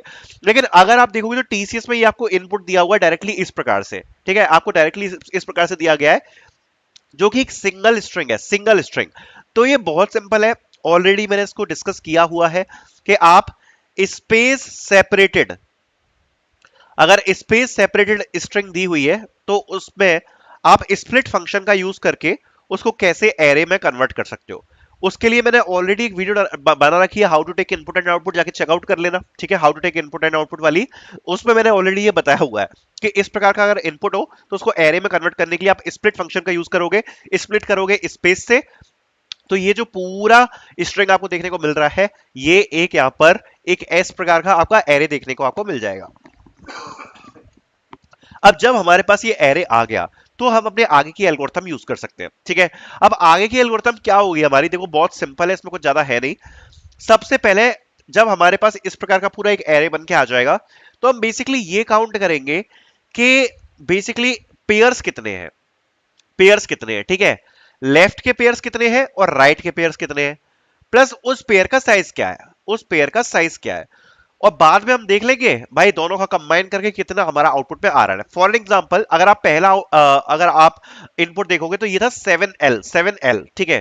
तो हम एक मैप क्रिएट कर लेंगे, मैप क्रिएट कर लेंगे जो कि होगा जो लेफ्ट शूज को स्टोर करेगा, और एक मैप क्रिएट कर लेंगे जो कि राइट शूज को स्टोर करेगा, ठीक है, राइट शूज को स्टोर कर लेगा। दो मैप्स हम बना लेंगे, ठीक है। अब क्या होगा कि जैसे ही कोई लेफ्ट शू का मैप आएगा उसको हम लेफ्ट वाले में डाल देंगे, और कोई राइट शू का मैप आएगा तो उसको राइट वाले मैप में डाल देंगे, ठीक है। तो पहला अगर आप देखोगे तो आया है 7l, ठीक है, 7l। तो यहां पर हम किस वाले मैप में इसको डालेंगे, लेफ्ट वाले मैप में, ठीक है, क्योंकि ये l है, राइट। तो यहां पर हम लिख देंगे 7, और अभी तक 7 साइज के टोटल कितने शूज आ गए, तो इसकी फ्रीक्वेंसी क्या है 1। अभी केवल एक ही तो शू आया है 7 साइज का एल में, तो हम 7 के आगे स्टोर करा देंगे 1 मैप में। अब आया 7r, तो ये आर है तो ये राइट वाले मैप पे स्टोर हो जाएगा, तो ये हो जाएगा 7 1, ठीक है, क्योंकि एक बार आया है और 7 साइज है। अब आया 8l, तो 8 भी अभी तक एक ही बार आया है तो 8 को यहां पर स्टोर कर देंगे लेफ्ट वाले में और 1 स्टोर कर देंगे। फिर आया 7l, तो 7 ऑलरेडी लेफ्ट वाले मैप में है अगर आप देखोगे तो, राइट। तो हम इसकी फ्रीक्वेंसी को इंक्रीज करके क्या कर देंगे 2, क्योंकि दोबारा आ गया 7। फिर आया 6r, तो यहां पर 6 स्टोर हो जाएगा 1। फिर आया 7r, तो 7 ऑलरेडी स्टोर्ड है तो ये अपडेट होके 2 हो जाएगा। फिर आया 8r, तो 8 यहां पर स्टोर हो जाएगा और इसके सामने स्टोर हो जाएगा 1। फिर आया 6r, तो 6 यहां पर स्टोर हो जाएगा, और सॉरी 6 यहां पर स्टोर हो जाएगा, ऑलरेडी है यहां पर, अगर आप देखोगे तो 6 यहां पर ऑलरेडी है, तो यहां पर जो 6 है वो यहां पर अपडेट होके क्या हो जाएगा 2, ठीक है। तो ये हमारे पास आ गया आप टोटल लेफ्ट मैप में आ गया, एक तो 7 आ गया लेफ्ट मैप में, ठीक है, और कितनी बार 7 रिपीट कर रहा है 2 टाइम्स। एक आ गया 8 जो कि रिपीट कर रहा है 1 टाइम्स, ये हो गया लेफ्ट मैप का। जो राइट मैप है उसमें 7 आ रहा है 2 टाइम्स, 6 आ रहा है 2 टाइम्स, और 8 आ रहा है 1 टाइम्स। तो हमने फ्रीक्वेंसी काउंट कर ली। अब जो भी कॉमन फ्रीक्वेंसी है ना लीस्ट वाली, बस उसको हम ऐड करते चले जाएंगे तो उतने पेयर बन जाएंगे। तो अगर आप देखोगे दोनों का मिनिमम क्या है, अगर आप लेफ्ट और राइट को कंबाइन करोगे फॉर 7, तो 7 में ये इसकी भी वैल्यू 2 है, इसकी भी वैल्यू 2 है, तो दोनों के दोनों पेयर काउंट हो जाएंगे, राइट। मतलब 2 पेयर एग्जिस्ट करते, तो ये एक तो इसका काउंट आ गया 2। फिर 8 की वैल्यू यहां पर 1 है, यहां पर भी 1 है, ठीक है, तो ये मिनिमम आ गई। तो ये यहां पर कितना इसका और ऐड हो जाएगा 1, ठीक है। फिर अगर आप 6 देखोगे तो 6 की वैल्यू यहां पर 2 है, बट यहां पर तो 6 की कोई वैल्यू ही नहीं है, तो 0 है यहां पर, ठीक है। तो 0 और 2 के बीच में मिनिमम क्या होगा, 0 ही होगा, तो 6 की जगह यहां पर 0 ऐड हो जाएगा। तो टोटल कितना काउंट आ जाएगा अपन का 3। तो टोटल कितने पेयर्स है अपने पास, 3 पेयर्स।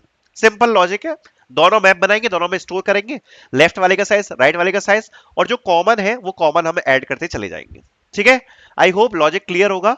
अब मेन दिक्कत आती है कि इसको मैप में स्टोर कैसे करेंगे, तो उसकी एल्गोरिथम मैं आपको दिखाता हूं। इनपुट मैंने आपको ऑलरेडी बता दिया कि इनपुट अगर गलत फॉर्मेट में दिया हुआ है, जैसे मैंने आपको बताया टीसीएस वाले फॉर्मेट में, तो उसका मैंने बताया आपको स्पेस से स्प्लिट करना पड़ेगा। उसके लिए ऑलरेडी हम वीडियो में डिस्कस कर चुके हैं कि इनपुट आउटपुट आपको कैसे लेना होता है। मैं सीधे एल्गोरिथम आपको बताऊंगा।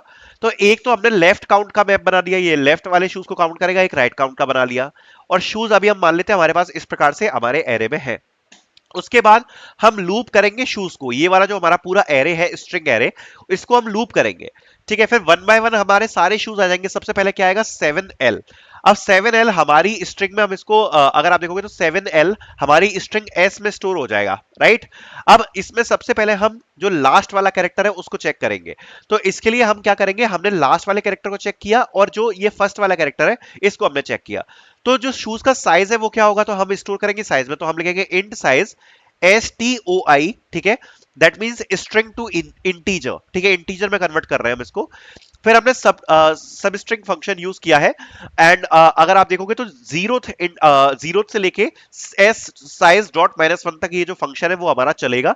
बेसिकली जो फर्स्ट कैरेक्टर है उसको हम एक्सट्रैक्ट कर रहे हैं, वो साइज में स्टोर हो जाएगा। तो जो साइज है उसमें क्या स्टोर हो जाएगा, यहाँ पर 7 कन्वर्ट होके इंटीजर। और फिर हम ये जो कैरेक्टर है लास्ट वाला, इसको हम ले रहे हैं एस डॉट बैक से, क्योंकि ये लास्ट कैरेक्टर होगा हमारी स्ट्रिंग का, राइट। तो वो हम साइड में स्टोर करवा लेंगे, तो साइड में स्टोर क्या हो जाएगा, एल, ठीक है। तो साइज में आ गया 7 और साइड में आ गया एल। अब हम चेक करेंगे अगर साइड की वैल्यू एल है तो लेफ्ट काउंट में साइज प्लस प्लस कर दो, राइट। तो लेफ्ट काउंट वाला जो मैप है उसमें हमारा जो साइज प्लस प्लस हो जाएगा, मतलब 7 के आगे क्या स्टोर हो जाएगा, 1, जैसा मैंने आपको बताया था। 7 के आगे साइज प्लस प्लस हो गया, ठीक है। अब इसके लिए आपको मैप्स वगैरह की आइडिया होना चाहिए, क्योंकि अगर आपको मैप्स वगैरह नहीं आता तो आपको ये समझ में नहीं आएगा। अदरवाइज अगर समझ में आता है मैप वगैरह तो आ जाएगा, ठीक है। तो जैसे ही 7L आया तो ये हमारा जो लेफ्ट मैप है वो ऐसा दिखने लग जाएगा। फॉर एग्जाम्पल 7R आया तो अब क्या होगा, 7R में सबसे पहले अगर आप देखोगे तो साइज में क्या स्टोर हो जाएगा, 7, राइट, क्योंकि हम सब स्ट्रिंग फंक्शन यूज करके सबसे पहले पहला कैरेक्टर फेच कर रहे हैं। और साइड में हमारा क्या स्टोर हो जाएगा, आर। तो जो राइट साइड की जो फ्रीक्वेंसी हम काउंट कर रहे हैं ना, राइट राइट पेयर के लिए, राइट शूज के लिए, तो राइट काउंट वाले मैप पे हम साइज प्लस प्लस कर देंगे, तो जो राइट वाला मैप है उसमें हो जाएगा 7 के आगे 1, राइट। तो इस प्रकार से ये चलता चला जाएगा पूरा लास्ट तक, एंड सारी जो फ्रीक्वेंसी है लेफ्ट और राइट वाले मैप में स्टोर हम करते चले जाएंगे। फिर लास्ट में तो बस हमें काउंट ही करना है। तो अगर आप देखोगे इनिशियली हमने पेयर की वैल्यू कर दी 0, उसके बाद हमने एक इटरेटर स्टार्ट किया अपने लेफ्ट वाले मैप में, ठीक है, जो लेफ्ट वाले शूज को कंटेन कर रहा है। उसके बाद हम 1 बाय 1 सारे के सारे जो साइज है उसको एक्सट्रैक्ट करते चले गए, और उस साइज में जो भी हमारा साइज आया हमने चेक कर लिया कि लेफ्ट मैप में और राइट मैप में दोनों में से मिनिमम क्या आ रहा है उस वाले साइज पर पर्टिकुलर जो फ्रीक्वेंसी है, राइट। और उसको हम पेयर्स में प्लस करते चले गए, तो हमारा जो पेयर्स है लास्ट में आउटपुट आ जाएगा, पेयर्स में वो स्टोर हो जाएगा। यही चीज अभी हमने एक्सप्लेन करी थी, राइट। तो ये इसका कोड होने वाला है। आई होप ये आपको क्लियर होगा। बाकी अगर आप प्रैक्टिस करना चाहते हो डेली लाइव टेस्ट, ठीक है, एप्टीट्यूड के प्लस कोडिंग की भी शीट्स वगैरह हमने प्रोवाइड करवा रखी है, सो वो आप डेफिनेटली इसमें एक बार चेकआउट कर सकते हो कि भाई शीट्स वगैरह कैसी प्रोवाइड हमने करा रखी है प्रैक्टिस करने के लिए। जो मतलब लैंग्वेज है ना टीसीएस की लैंग्वेज, वैसी लैंग्वेज की शीट्स आपको मिलेंगी, प्लस जो हमने लाइव टेस्ट में कोडिंग क्वेश्चंस वगैरह अपलोड करे हैं, ये बिल्कुल वैसे कोडिंग क्वेश्चंस हैं जिनका जो इनपुट आउटपुट है वो टीसीएस के फॉर्मेट में ही दिया गया है, जैसे टीसीएस पूछती है ना इनपुट आउटपुट वैसा ही, ठीक है। सो आई होप ये भी आपको पसंद आएगा। नेक्स्ट क्वेश्चन को सॉल्व करते हैं। मॉक टेस्ट सीरीज की लिंक आपको डिस्क्रिप्शन में मिल जाएगी। डेली लाइव टेस्ट वगैरह इसमें कंडक्ट करवाते हैं, डेली प्रैक्टिस टेस्ट वगैरह आपको मिल जाएंगे। सो यू कैन परचेज, दिन वैसे भी कम है, और प्लस इसमें डिस्काउंट कोड भी चल रहा है, तो डिस्काउंट कूपन कोड की लिंक आपको डिस्क्रिप्शन में मिल जाएगी। नेक्स्ट क्वेश्चन है, find the maximum product of any three number from array that में कंटेन नेगेटिव वैल्यूज। देखो सबसे पहले मैं आपको बता देता हूं, ये क्वेश्चन इजी है, बट काफी बच्चे इस क्वेश्चन को पास नहीं कर पाए थे बिकॉज इसकी जो टाइम कॉम्प्लेक्सिटी वो एन लॉग एन है। काफी बच्चे इसको रिकर्जन वगैरह से सॉल्व कर रहे थे, अलग अलग तरीके से सॉल्व कर रहे थे, तो टाइम कॉम्प्लेक्सिटी बहुत ज्यादा जा रही थी, इसलिए इस चक्कर में टीसीएस में टेस्ट के पासेस नहीं हो रहे थे, ठीक है। बट ये सिंपल क्वेश्चन है, बट थोड़ा सा आपको दिमाग लगाना पड़ेगा। ये कह रहा है find the maximum product of any three numbers from an array that में कंटेन नेगेटिव वैल्यूज, ठीक है। तो अगर आप देखोगे तो ये बोल रहा है एरे है, इसमें से किसी भी 3 नंबर्स का हमें मैक्सिमम प्रोडक्ट बताना है, मैक्सिमम प्रोडक्ट। फॉर एग्जांपल अगर आप इस एरे में देखोगे तो इसमें मैक्सिमम जो प्रोडक्ट आएगा वो कैसे आएगा, 8 का मल्टीप्लाई कर दो आप 2 से, और इनका मल्टीप्लाई आप कर दो किससे, 4 से, राइट। सो ये कितना आ जाएगा, 64, एंड ये आपका मैक्सिमम प्रोडक्ट होगा। अगर आप इसमें देखोगे ना तो इसमें ये मैक्सिमम जो आपका प्रोडक्ट होगा ना वो यही होने वाला है, 64, राइट। अब यहां पर दिक्कत क्या है कि अगर इसमें केवल पॉजिटिव नंबर्स होते तो आप मैक्सिमम 3 नंबर उठा लेते, राइट, मैक्सिमम 3 नंबर आप उठा लेते। बट यहां पर एक चीज ध्यान से नोटिस करना आप लोग, अगर मैक्सिमम नंबर, अगर यहां पर नेगेटिव नंबर भी है तो नेगेटिव नंबर का भी इंपैक्ट होगा, राइट। क्योंकि अगर आप मैक्सिमम, अगर आप सॉर्ट करके डायरेक्टली 3 मैक्सिमम नंबर उठा लोगे तो आंसर गलत आ सकता है, बिकॉज जो नंबर्स है वो नेगेटिव में भी हो सकते हैं, राइट। तो ये यहां पर एक छोटा सा कैच है जो काफी बच्चों ने गलत कर दिया। उन्होंने क्या किया, वो बार बार एरे को सॉर्ट कर रहे थे, और टीसीएस ने ये जो नेगेटिव वैल्यूज, ये वाला जो टेस्ट केस है मैंने आपको समझाने के लिए लिखा है, टीसीएस ने पॉजिटिव वैल्यू का ही टेस्ट केस दिया था, तो उससे बच्चे कंफ्यूज हो गए और उन्होंने गलती कर दी। तो इसमें नेगेटिव वैल्यूज भी हो सकती हैं, ठीक है। अब देखो नेगेटिव वैल्यूज में अगर आप सोचोगे ना, तो नेगेटिव वैल्यूज में अगर आप देखोगे तो तीन ही कंडीशन बन सकती है जिसमें मैक्सिमम प्रोडक्ट आ सकता है, मैक्सिमम प्रोडक्ट आ सकता है, उसकी केवल तीन कंडीशंस हो सकती है, ठीक है। कौन सी? पहली तो नेगेटिव नंबर्स एटलीस्ट टू होने चाहिए। अगर नेगेटिव नंबर दो नहीं हुए एरे में तो क्या होगा? माइनस में नंबर चला जाएगा, भले ही वो बड़ा हो। तो एटलीस्ट दो नंबर तो चाहिए, इससे माइनस कैंसिल आउट हो जाए। प्लस अगर भाई नेगेटिव नंबर्स की वैल्यू पॉजिटिव से कम रही मल्टीप्लाई करने के बाद भी, तो हमें पॉजिटिव नंबर्स को भी कंसीडर करना है, राइट, कि हम उसको भी चेक कर पाए। तो दो ही कंडीशन बनती है, अगर आप इसको मैं सोच पाऊंगा ना, जिससे मैक्सिमम प्रोडक्ट आएगा। एक तो आप हाईएस्ट एरे को सॉर्ट कर लो, और हाईएस्ट जो नंबर्स हैं सॉर्ट करने के बाद तीन पॉजिटिव, उनका आप मल्टीप्लाई कर दो, या तो इससे रिजल्ट आएगा, ठीक है, या तो इससे रिजल्ट आएगा। सीधी बात है, अगर आप तीन नंबर्स का अगर हमें मल्टीप्लीकेशन कर रहा है और अगर तीनों नेगेटिव है तो आंसर चला जाएगा नेगेटिव में, राइट। और अगर पॉजिटिव से आंसर बन रहा है तो वो पता क्या होगा? वो होंगे minimum numbers, right, minimum numbers from negative. तो जो सबसे स्मॉलेस्ट दो नंबर है वो हम ले लेते हैं नेगेटिव से, लाइक -8 एंड -2, एंड सबसे बड़ा वाला ले लेते हैं पॉजिटिव से, विच इज 4। या तो ये आंसर देगा। तो केवल दो ही कंडीशन में जो मैक्सिमम आंसर है वो आ सकता है। ये जो दो कंडीशन होंगी, आई होप आपको क्लियर होंगी, ठीक है। तीनों नेगेटिव ले लेंगे तो नेगेटिव आंसर हो जाएगा, राइट। पहली कंडीशन होगी कि तीनों पॉजिटिव ले लो, तीनों नंबर क्या ले लो? पॉजिटिव ले लो, जो हाईएस्ट नंबर्स हैं। दूसरी कंडीशन ले लो कि स्मॉलेस्ट नंबर ले लो जो नेगेटिव के है, राइट, एंड हाईएस्ट ले लो पॉजिटिव का, तो इससे हमारा मैक्सिमम प्रोडक्ट आ जाएगा, राइट। तो यही दो कंडीशन हो सकती है, इन दोनों में से हम चेक कर लेंगे, जिसमें से भी मैक्सिमम वैल्यू आ रही है वो हम आउटपुट में दे देंगे। तो अगर आप देखोगे तो ये जो क्वेश्चन है इसका सॉल्यूशन काफी सिंपल है। सबसे पहले एरे को हमने सॉर्ट कर लिया। तो अगर आप देखोगे ये जो एरे है, तो ये जब सॉर्ट आउट हो जाएगा, कैसे सॉर्ट आउट होगा? -8, -2, 1, 3 और 4, ठीक है। अब पहला ऑप्शन क्या है कि हम तीनों जो पॉजिटिव नंबर है उनका मल्टीप्लाई करते हैं, तो वो क्या आ जाएगा? 1 multiply by 3 multiply by 4, answer आ गया 12। सेकंड ऑप्शन क्या है कि जो मिनिमम है, मिनिमम, ठीक है, स्मॉलेस्ट वाले, वो हम दो नंबर्स ले लें, ठीक है, और पॉजिटिव वाला ले लें। तो जो मिनिमम होंगे वो स्टार्टिंग में होंगे, राइट। तो हमने दोनों मिनिमम ले लिए, which is -8 multiply by -2 multiply by जो पॉजिटिव होगा सबसे बड़ा वो लास्ट में होगा एरे के, तो लास्ट वाला नंबर ले लिया, राइट। तो वो हम मल्टीप्लाई कर देंगे, विच इज 4। तो इससे आंसर कितना आ गया? 64। अब लास्ट में चेक कर लेंगे दोनों में से मैक्सिमम क्या है, ऑप्शन 1 या ऑप्शन 2, वही रिटर्न कर देंगे। पहले ऑप्शन में हमने लास्ट के तीनों नंबर ले लिए, ठीक है, या आप बोल सकते हो तीनों पॉजिटिव ले लिए, ठीक है, या लास्ट के तीनों, जब आपने एरे को सॉर्ट किया ना, तो एरे को सॉर्ट करने के बाद जो लास्ट के तीन सबसे बड़े नंबर है, या तो वही आंसर होंगे, या फिर जो स्मॉलेस्ट नंबर है स्टार्टिंग के दो, वो मल्टीप्लाई बाय जो भी मैक्सिमम नंबर है लास्ट में, वो। तो ये दोनों कंडीशन में से ही आंसर आएगा, इसके अलावा तीसरी कोई कंडीशन नहीं है। तो इससे हम अपना मैक्सिमम रिटर्न करवा देंगे, हमारा आंसर आ जाएगा। Okay, so this will be the solution for this. I hope you guys got it. Thank you so much for watching.